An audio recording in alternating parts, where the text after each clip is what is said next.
এই যে চটপটা আলু কাবলি খাবে, চলো বানাই তাহলে। দেখো নিয়েছি ধনেপাতা কুচি, কাঁচা লঙ্কা কুচি, টমেটো কুচি, শসা কুচি, গাজর কুচি, কাঁচা ছোলা, গন্ধরাজ লেবু, সিদ্ধ আলু, তেঁতুলের টক, ছোলা মটর সিদ্ধ, চাট মশলা আর বিট নুন। এই তো বাপু আমাদের সব কিছু রেডি। এবার আলুগুলোকে ছোট্ট ছোট্ট করে কেটে নিই।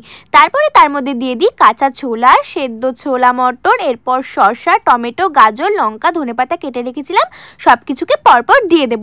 তারপর চাট মশলা আর ভাজা মশলাটাও কিন্তু দিয়ে দিলাম।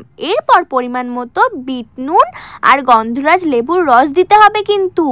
যা একটা গন্ধ বেরাচ্ছে না, ওফ কি বলবো, এখনই কেমন জিভে জল চলে এসেছে।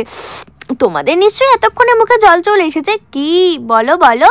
ও হ্যাঁ, এরপর কিন্তু তেঁতুলের টক দিয়ে ভালো করে মেখে নিয়েছি। ব্যাস হয়ে গেছে আমাদের চটপটা আলু কাটা। উফ, যাই হোক, আর নিজেকে আটকে রাখতে পারছি না গো। আহ, কি টেস্ট, ঠিক যেন সেই ছোট্টবেলায় 2 টাকার কেনা আলু কাটার মতনই।